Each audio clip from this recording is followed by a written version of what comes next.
राधे राधे। आपका स्वागत है हमारे चैनल ग्रहों की माया 1108 में। समय से पहले और किस्मत से ज्यादा देखिए किसी को कभी कुछ नहीं मिलता। मीन राशि के जातकों, आपके लिए समय बदल रहा है।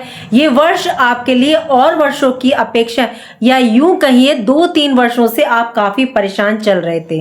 अब आपके लिए अपॉर्चुनिटीज खुशियां लेकर के आ रहा है। देवगुरु बृहस्पति आपकी राशि के स्वामी और शुक्र का गोचर आपके लिए देखिए काफी महत्वपूर्ण रहने वाला है। मंगल जो आपकी राशि के योग कारक ग्रह हैं वो आपके लिए बेहतरीन रिजल्ट लेकर के आ रहे हैं 2026 में। ये वीडियो मीन राशि के जातकों के लिए काफी विशेष है क्योंकि ये जनवरी, फरवरी, मार्च 2026 के त्रैमासिक राशिफल के बारे में है। ये साल 2026 के शुरुआती 3 महीने आपके लिए कैसे रहने वाले हैं। 3 महीने के बाद हिंदू नववर्ष की स्टार्टिंग होगी। हमारा नया वर्ष 3 महीने के बाद आएगा, यानी कि चैत्र मास में। लेकिन 3 महीने के बाद जब नव वर्ष आएगा तो उसमें हमारा कैलेंडर चेंज हो जाएगा, ग्रहों की डिग्रियां चेंज हो जाएंगी, ग्रहों का असर प्रभाव सब परिवर्तित हो जाएगा। मीन राशि के जातकों, ये जानकारी मैं आपको चंद्र राशि के आधार पर दे रही हूँ। आप इसे अपनी चंद्र राशि के अनुसार देख सकते हैं। यदि आप पर साढ़े सती और ढैया नहीं होती तो आप इसे लगन के अनुसार भी देख सकते थे, लेकिन अब लगन पे अगर आप देखेंगे तो आपको इसका रिजल्ट पूरा नहीं मिलेगा, लेकिन चंद्र राशि पर इसका रिजल्ट आपको पूरा देखने को मिलेगा। इन 3 महीनों में आपको काफी परिवर्तन, बदलाव देखने को मिलेंगे। कई ग्रहों की युति परिवर्तन देखने को मिलेंगे। मंगल आपके उच्च के होंगे, शुक्र उच्च के होंगे, आपके लगन के स्वामी देवगुरु बृहस्पति मार्गी हो जाएंगे। फरवरी में देखिए सूर्य ग्रहण लगेगा और मार्च में चंद्र ग्रहण लगेगा। सूर्य शनि की युति होगी और 3 महीने में ये ग्रहों की युति रहने वाली है। चलिए जानते हैं विस्तार से कैसे रहने वाले हैं ये 3 महीने आपके लिए। जनवरी में 10th हाउस में आपके 4 ग्रहों की युति है, शुक्र, बुध, मंगल, सूर्य, और इस भाव पर 3 ग्रहों की दृष्टि रहेगी। तो आपके कैरियर भाव पे 7 ग्रहों का प्रभाव पड़ेगा। आपका जो 10th हाउस है, कर्म भाव, वो काफी एक्टिव रहने वाला है। जनवरी के स्टार्टिंग में आपके कार्य पूर्ण होंगे। इस टाइम आप जो मेहनत करेंगे उसका आपको जो है पूर्ण रिजल्ट अब प्राप्त होगा, सफलता प्राप्त होगी। आपके जो कार्य काफी टाइम से रुके हुए थे तो ये वही टाइम पीरियड है जब आपके काम पूरे होंगे। मंगल 10th हाउस में देखिए दिग्बली होते हैं और मीन राशि के लिए ये योग कारक ग्रह हैं। क्यों? क्योंकि आपके 9th हाउस भाग्य भाव के स्वामी है और आपके 10th हाउस कर्म स्थान में ये विराजमान है। तो कार्यों द्वारा सफलता, धन में वृद्धि होगी क्योंकि 2nd हाउस धन भाव के स्वामी भी है मंगल। सूर्य भी आपके 10th हाउस में है और सूर्य और मंगल की युति प्रमोशन के योग, जॉब में स्थान परिवर्तन, कैरियर में मतलब एक नई ऊंचाई पर ले जाने के योग निर्मित होंगे। शुक्र 8th हाउस के स्वामी है तो कैरियर में आपको अचानक परिवर्तन देखने को मिलेगा। आपके बिजनेस व्यापार के स्वामी बुध देव हैं तो बुध भी आपके लिए बिजनेस व्यापार में उन्नति, ग्रोथ, जॉब में उन्नति के योग आपके लिए यहाँ पूरे बना रहे हैं। शनि और केतु का प्रभाव आपके 10th हाउस पर है तो आपको ये एहसास करवा रहे हैं दोनों ग्रह कि पुनर्विचार करो, आत्ममंथन करो।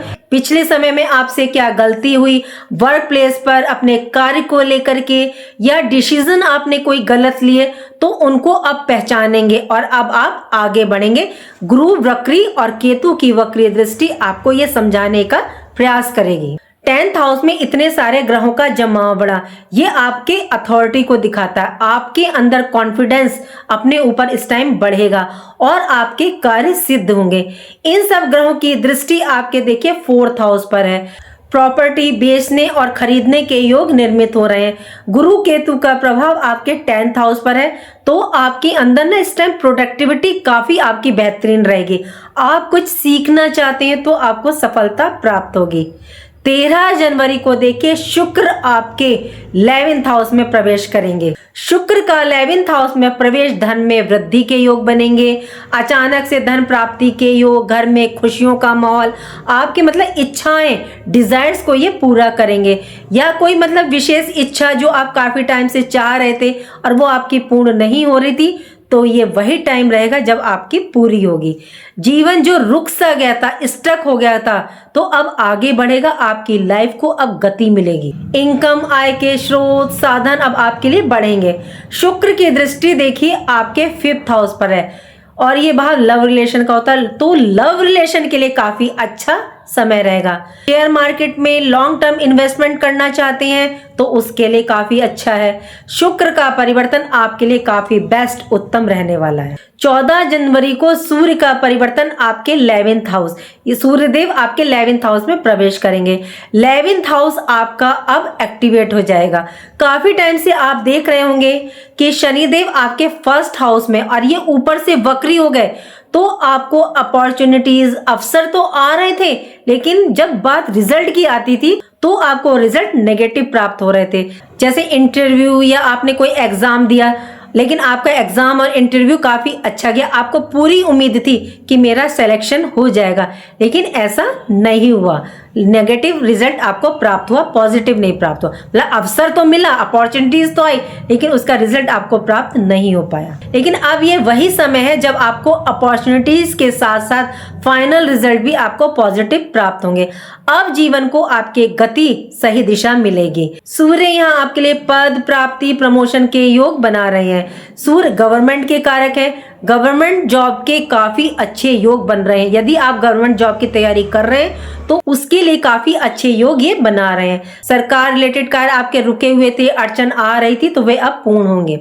6th हाउस और 8th हाउस के स्वामी आपके 11th हाउस लाभ भाव में। यदि कोई कोर्ट केस लीगल काम आपके रुके हुए थे तो वह भी अब पूरे होंगे। 16 जनवरी को मंगल भी आपके 11th हाउस में प्रवेश करेंगे, और मंगल मीन राशि वालों आपके लिए योग कारक ग्रह है। मंगल आपके भाग्य भाव के स्वामी है, तो प्रॉपर्टी, मकान, वाहन वृद्धि के योग यहाँ बनेंगे। ये समय देखिए लॉन्ग टर्म इन्वेस्टमेंट के लिए काफी अच्छा रहेगा। यहाँ आपके इनकम आय के सोर्सेस बढ़ेंगे। मंगल शुक्र का योग, तो यहाँ विवाह योग बनेंगे। जो काफी टाइम से आपके विवाह योग रुक गए थे तो अब विवाह योग आपके लिए बनेंगे। लव रिलेशन में देखिए इस टाइम आपको ध्यान रखना होगा, थोड़ा सा अहम मैं की भावना आ सकती है, तो मैं की भावना को थोड़ा सा दूर रखिएगा और अपने अग्रेशन पर थोड़ा सा नियंत्रण रख करके चलेगा। स्टूडेंट्स के लिए काफी अच्छा रहेगा। यदि आप कोई डिसीजन लेना चाहते हैं तो प्लीज स्टूडेंट्स के लिए बहुत अच्छा टाइम है, आप डिसीजन ले लें। बिजनेस व्यापार में वृद्धि विस्तार के योग निर्मित होंगे और लाभ प्राप्ति के योग बनेंगे, और धन में वृद्धि होगी क्योंकि मंगल आपके धन भाव के स्वामी है, तो बहुत बेस्ट टाइम है। तो मीन राशि के जातकों आपके इनकम आय के सोर्सेज बढ़ेंगे, इन्वेस्ट के लिए काफी अच्छा है, कॉन्फिडेंस लेवल आपका इस टाइम बढ़ेगा। 17 जनवरी को बुध भी आपके 11th हाउस में प्रवेश करेंगे, अब बुध आपके 7th हाउस के स्वामी है, तो बिजनेस में बढ़ोतरी वृद्धि लाभ देखने को मिलेंगे। इस समय आपका जो ज्ञान है वो सर्वोत्तम हाई लेवल का रहेगा। मैरिड लाइफ में जो आपका पार्टनर है तो उसको धन वृद्धि के योग बनेंगे। जनवरी का देखिए पूरा महीना ही आपके लिए बदलाव परिवर्तन लेकर के आएगा। यहाँ आपको एक बात का ध्यान रखना है, तो ध्यान रख करके चलेगा। गुरु आपकी राशि के स्वामी और केतु दोनों ही वक्री हैं, तो योजनाबद्ध ढंग से मतलब सूची बनाकर, मतलब कि प्री प्लान्ड होकर के कार्य करें, नहीं तो कार्य में आपके अड़चन आ सकती है। स्वास्थ्य की दृष्टि से थोड़ा सा आपको ध्यान रखना पड़ेगा, ये तो आपको 3 महीने ही ध्यान रखना पड़ेगा। बीपी, शुगर, पेट संबंधी प्रॉब्लम है, नसों संबंधी प्रॉब्लम है, हड्डी के रोग हैं, तो आपको ये परेशान कर सकते हैं, तो यहाँ पर ध्यान रखें। अस्थमा वाले ज्यादा ध्यान रखें। बात करते हैं फरवरी की। पहला परिवर्तन 3 तारीख को बुध आपके 12th हाउस में प्रवेश करेंगे। यहाँ बुध की युति राहु के साथ होगी, और ये युति विदेश संबंधी मामलों में काफी अच्छी रिजल्ट प्रदान करती है। यदि आप वीजा अप्लाई कर रहे हैं या PR अप्लाई करना चाह रहे हैं या विदेश संबंधी बिजनेस है तो ये टाइम आपके लिए काफी अच्छा रहेगा। या विदेश संबंधी कार्य बिजनेस को आप बढ़ाना चाहते हैं तो उसके लिए भी बहुत अच्छा समय है। इस समय आपके माइंड में ऐसे आइडियाज आएंगे जो बिजनेस व्यापार या MNC कंपनी में आप कार्यरत हैं तो उनकी लाइफ को मतलब ये चेंज करके बदल करके रख देगा। बुध राहु की युति में over thinking, excitement, over confidence भी आ जाता है। यदि आप कोई भी निर्णय ले रहे हैं या कार्य कर रहे हैं तो इनसे बचें। खर्चे आपके इस महीने बढ़ेंगे। वैवाहिक जीवन में भी देखिए मैरिड लाइफ में आपको थोड़ा सा ध्यान रखना पड़ेगा। किसी तीसरे का हस्तक्षेप ना आने दें। अपने आप ही अपने विवाद को, लड़ाई झगड़ों को आप सॉल्व करें। एक दूसरे पर विश्वास रखें। यहाँ राहु बुध की युति आपके लीगल मैटर, प्रॉपर्टी के लिए काफी अच्छी है। प्रॉपर्टी चाहे आप बेचना चाह रहे हैं या खरीदना चाह रहे हैं, दोनों के लिए ये उत्तम समय है। 12th हाउस में बुध की सबसे बड़ी प्रॉब्लम जो होती है वो ये होती है कि इस टाइम जो आपका माइंड होता है, जो मन होता है, वो बहुत अशांत सा रहता है। मतलब कंसंट्रेशन की कमी रहती है। कंसंट्रेशन की कमी हर कार्य में देखी जाएगी। मतलब कोई डिसीजन ले रहे हैं या वर्क प्लेस पर, तो आपको ये चीज ध्यान रखनी है कि कंसंट्रेशन आपका हट सकता है। 6 फरवरी को शुक्र का प्रवेश आपके 12th हाउस में होगा और 12th हाउस में देखिए शुक्र उच्च के माने जाते हैं। शुक्र यहाँ विपरीत राजयोग बना रहे हैं। यहाँ आपके रुके हुए कार्य को गति मिलेगी। लीगल कार्य आपके बनेंगे। विदेश संबंधी कार्यों की जो अड़चन थी वो दूर होगी। बिजनेस व्यापार में आप कुछ चेंज करने की सोच रहे थे या विस्तार करने की सोच रहे थे, तो ये कार्य आपका पूर्ण होगा। देखिए इस समय जो आपको बचना है, तो 12th हाउस में आपके शुक्र और राहु की युति भी हो रही है। तो जब ये योग आपको सफलता प्रदान करेगा तो आपको गलत राह संगति की ओर भी ले जा सकता है। यहाँ थोड़ा सा सतर्क रहिएगा। धन की दृष्टि से उत्तम है, लेकिन देखिए अगर आपकी संगति गलत जगह जा रही है, गलत जगह आप उठ बैठ रहे हैं, ज्यादा गलत कार्य को अपना रहे हैं, तो प्लीज थोड़ा सा सावधान रहें। 13 फरवरी को सूर्य भी प्रवेश करेंगे। सूर्य राहु की युति देखिए अच्छी तो नहीं मानी जाती, लेकिन इसके साथ 12th हाउस में विपरीत राजयोग भी ये बना रहे हैं। ये राजयोग आपके कार्य को बनाएंगे। जॉब चेंज करना चाहते हैं तो इसके योग बनेंगे। 17 फरवरी को देखिए सूर्य ग्रहण भी लग रहा है आपके 12th हाउस में। आपकी लाइफ में चेंज, बदलाव लेकर के आएगा, लेकिन स्वास्थ्य पर यहाँ पर देखिए जरूर प्रभाव डालेगा। खर्चे आपके बढ़ेंगे। खर्च और व्यय में आपकी अधिकता होगी। कार्यों में कंसंट्रेशन आपका हटेगा। सेहत पर सबसे ज्यादा प्रभाव पड़ेगा। 23 फरवरी को मंगल का गोचर आपके 12th हाउस में। ये गोचर आपके लिए कई मामलों में अच्छा रहेगा। भाग्य का साथ प्राप्त होगा। जीवन को मतलब ये पूरी तरह से बदलने वाला समय है। स्वास्थ्य में कोई मतलब पुरानी बीमारी से आप परेशान थे, उसका सॉल्यूशन आपको नहीं मिल रहा था, कोई दवाई नहीं लग रही थी, वो उसका सॉल्यूशन आपको मिलेगा। मतलब मेडिसिन इस टाइम आपको लग जाएगी। इस समय हेल्थ को लेकर के कोई निर्णय लेना है तो आप ले लें। मान लीजिए जैसे आपको कोई स्टोन प्रॉब्लम है, आपको उसका ऑपरेशन करवाना है, आप काफी टाइम से टाल रहे हैं, तो आप करवा लीजिए। ये समय आपके लिए उत्तम रहेगा। 8th हाउस और 6th हाउस संबंधी जो विपरीत राजयोग आपके 12th हाउस में बन रहे हैं, ये आपको मतलब किरण दिखाएगा। यदि आपको कोई रास्ता नहीं दिख रहा था या आप डिसीजन नहीं ले पा रहे थे, तो ये आपकी मदद करेंगे। समस्याओं को समाप्त करने के रास्ते आपके लिए खोलेंगे और आपको रास्ता मिलेगा। देखिए 8th हाउस में सबसे ज्यादा पावर होती है, लेकिन हम 8th हाउस को सबसे ज्यादा खराब मानते हैं, लेकिन ऐसा नहीं है। यदि आपको कभी कोई रास्ता नहीं मिल रहा है, कोई किरण नहीं दिख रही, तो आप 8th हाउस संबंधी उपाय करें तो आपको डेफिनेटली रिजल्ट प्राप्त होगा, क्योंकि ये अचानक परिवर्तन लाने वाला भाव माना जाता है। 26 फरवरी को बुध वक्री हो जाएंगे। यहां से आपको थोड़ा सा ध्यान ज्यादा रख करके चलना पड़ेगा। 12th हाउस में वक्री बुध अच्छे नहीं माने जाते। ये माइंड को डाइवर्ट करके रखते हैं। आप सोच ही नहीं पाएंगे इस टाइम की क्या आपके लिए सही है क्या गलत। तो इस टाइम आप कोई मेन डिसीजन ना लें, कोई पेपर वर्क या डॉक्यूमेंट पेपर पर साइन ना करें। अगर बिजनेस व्यापार में कोई डील कर रहे हैं तो थोड़े टाइम के लिए आप रुक जाएं। बाय चांस ऐसा कि आपको करना पड़ रहा है तो बहुत सोच समझ करके डिसीजन ले करके आगे बढ़िएगा। लीगल मैटर्स में ध्यान रखें। बिजनेस में पार्टनरशिप है तो यहाँ ध्यान रखें कहीं आपका पार्टनर आपको धोखा तो नहीं दे रहा। इस समय आप रिश्ते परिवार से बना करके रखें। फरवरी का महीना देखें मिश्रित रिजल्ट आपको प्रदान करेगा। सेहत पर आपको सबसे ज्यादा ध्यान रखना है, जैसे शुगर, बीपी प्रॉब्लम, लीवर संबंधी समस्या, स्प्लीन संबंधी देखी जा सकती है। हार्ट प्रॉब्लम है तो प्रॉब्लम आ सकती है। खान पान पर विशेष ध्यान रख करके चलिएगा। देखिए स्वास्थ्य पर तो आपको 3 महीने ध्यान रखना है, लेकिन जैसे ग्रहण लगेगा उसके बाद तो थोड़ा सा कुछ ज्यादा ही ध्यान रखना है। बात करते हैं मार्च के महीने की। मार्च का महीना काफी बेस्ट रिजल्ट आपको प्रदान करेगा। 2 मार्च को शुक्र आपके 1st हाउस में प्रवेश करेंगे और यहाँ शुक्र और शनि की युति होगी। यहाँ शुक्र की युति शनि के साथ होगी, आपके लाभ भाव के स्वामी के साथ, जो आपके कार्य क्षेत्र में आपको लाभ की प्राप्ति होगी। शुक्र की दृष्टि देखिए मैरिड लाइफ के घर पर, तो विवाह योग बनेंगे। बिजनेस व्यापारियों को लाभ की प्राप्ति होगी। जीवन में वर्क प्लेस पर आपको ये गति प्रदान करेंगे। आपके लिए ये समय उन्नति के मार्ग प्रदान करेगा। हेल्थ में तो मार्च में भी आपको ध्यान रख करके चलना पड़ेगा मीन राशि के जातकों। जब शुक्र का संबंध 3, 7 और 11 से बनता है तो आपकी कोई विशेष इच्छा पूर्ति होती है। मैरिड लाइफ में थोड़ी सी प्रॉब्लम आ सकती है, एक दूसरे पर विश्वास बना करके चलिएगा। जैसे पिछले महीने बताया गया कि कोई किसी तीसरे थर्ड पर्सन को इन्वॉल्व मत कीजिएगा, अपने आप ही मैटर को सॉल्व कीजिएगा। तो ये बात यहाँ पर भी आप ध्यान रखिएगा।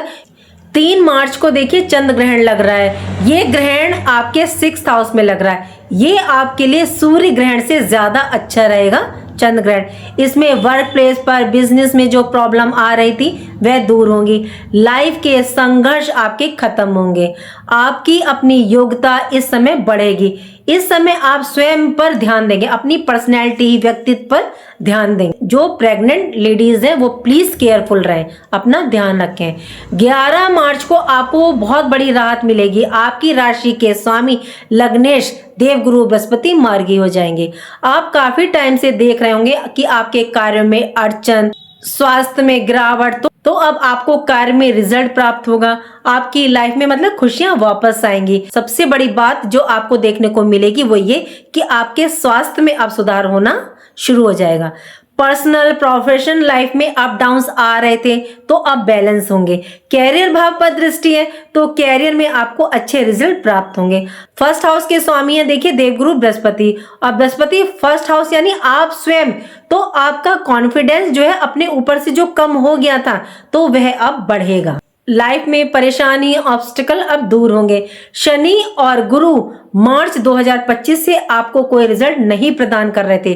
कैरियर पर दोनों ही ग्रहों की वक्र दृष्टि थी, लेकिन अब क्या है, वक्र दृष्टि हट जाएगी। तो शनि और देवगुरु बृहस्पति 11 मार्च के बाद आपको बेहतरीन रिजल्ट प्रदान करेंगे। आप अपने हर क्षेत्र में माइंड से एक्टिवेट रहेंगे। आप मतलब प्रोडक्टिव रहेंगे। मान सम्मान पद प्राप्ति के लिए उपयुक्त समय है। मकान वाहन प्रॉपर्टी के लिए भी ये अच्छा समय है, क्योंकि गुरु 4th हाउस में मार्गी हो रहे हैं और 4th हाउस मकान वाहन प्रॉपर्टी का ही होता है। सूर्य 14 मार्च को आपके 1st हाउस में प्रवेश करेंगे, तो यहाँ पे प्रमोशन, नेम, फेम, पद की प्राप्ति के लिए काफी अच्छा है। लेकिन यहाँ इनकी युति शनि के साथ होगी, और सूर्य शनि यानी कि पिता पुत्र, तो ये थोड़ा सा यहाँ पे आपको सतर्क भी रहने के लिए कह रही है। वर्क प्लेस जॉब में बॉस सीनियर के साथ थोड़ा सा आर्ग्यूमेंट करने से बचें। सरकारी कार्यों में अड़चन आ सकती है। 21 मार्च को देखिए बुधदेव वक्री से मार्गी हो जाएंगे, तो चीजों में अब स्थिरता प्रदान करेंगे। आपकी सोच में, डिसीजन में आपको एक क्लैरिटी दिखेगी, मतलब अब आप सही डिसीजन लेंगे। 26 मार्च को शुक्र आपके 2nd हाउस धन भाव में प्रवेश करेंगे, तो धन लाभ के योग बनेंगे। अचानक से धन प्राप्ति के योग, पैतृक संपत्ति से लाभ, इनकम के स्रोत साधन आपके लिए खुलेंगे। यदि ओवरऑल देखा जाए तो जॉब, बिजनेस, धन, प्रॉपर्टी के लिए तो देखिए तीनों महीने अच्छे हैं, लेकिन स्वास्थ्य की दृष्टि से और मैरिड लाइफ के लिए थोड़ा सा ये समय ढीला रहेगा, मतलब अप डाउन्स आपको देखने को मिलेंगे। ये थी मेरी प्रेडिक्शन मीन राशि के जातकों के लिए 3 महीने की जनवरी, फरवरी, मार्च 2026 के लिए। चलिए अब बात करते हैं उपाय की कि आपको उपाय क्या करने हैं। सबसे पहले तो आप शिवलिंग पर जल अर्पित करें। गुड़, शहद, शक्कर, सफेद तिल मिला करके आप शिवलिंग पर जल अर्पित करें। दूसरा उपाय, आप केले का पूजन करें। 1 लोटे जल में थोड़ी सी हल्दी डाल के आप केले के वृक्ष पर अर्पित करें। अगर आप व्रत रख सकते हैं बृहस्पति का 5 या 7 तो आप रख लीजिए, और उस दिन किसी मंदिर के पुजारी को या ब्राह्मण को आप पीली वस्तु दान करें। ग्रहण के समय देखिए आप सप्तधान्य अगर दान कर सकते हैं किसी जरूरतमंद के लिए तो बहुत अच्छा रहने वाला है। और केतु के लिए आप कंबलों का दान करें। जैसे मैं कहती हूँ ना, अपने जन्म दिवस पर हमेशा आप केतु के लिए कंबल दान करें जिसको जरूरत है। और अब तो वैसे भी ठंड आ गई है, सर्दी है। काले सफेद रंग का देखिए मीन राशि के जातकों, आपके लिए यूनिवर्स गोचर तो बहुत अच्छा हो रहा है, काफी अच्छा हो रहा है, लेकिन आपको क्या है, अपनी पर्सनल हॉरोस्कोप को भी चेक करना पड़ेगा कि ये जो ग्रह प्लैनेट्स हैं आपके लिए अच्छे रिजल्ट लेकर के आ रहे हैं। क्या आपकी पर्सनल हॉरोस्कोप में भी ये अच्छी जगह इनकी प्लेसमेंट है, मतलब ये वक्री तो नहीं है, नीच तो नहीं है, पाप दृष्ट तो नहीं है, या इनकी दशा महादशा तो नहीं है। तो प्लीज ये चेक जरूर कीजिएगा कि जिससे आपको पूरा 100% रिजल्ट प्राप्त हो। नहीं तो फिर आप कहेंगे कि हमें रिजल्ट तो प्राप्त ही नहीं हुआ। आप अपनी पर्सनल हॉरोस्कोप को भी चेक करें। उम्मीद करती हूँ कि जो जानकारी मैंने आपको दी वो आपको पसंद आई होगी। पसंद आई है तो लाइक कीजिएगा, कमेंट बॉक्स में हर हर महादेव लिखिए और मेरे चैनल ग्रहों की माया को सब्सक्राइब कीजिएगा। यदि आपको कोई क्वेश्चन है तो आप पूछ सकते हैं, या जनवरी फरवरी मार्च से रिलेटेड कोई क्वेश्चन है या आपका अपना कोई क्वेश्चन है तो आप पूछ सकते हैं कमेंट बॉक्स में लिख के। देखिए मैं जवाब आपको 100% दूंगी, लेकिन थोड़ा सा आगे पीछे देरी हो सकती है, लेकिन जवाब मैं आंसर आपको जरूर करूंगी। और कमेंट जरूर कीजिएगा। राधे राधे, जय माँ बाबा।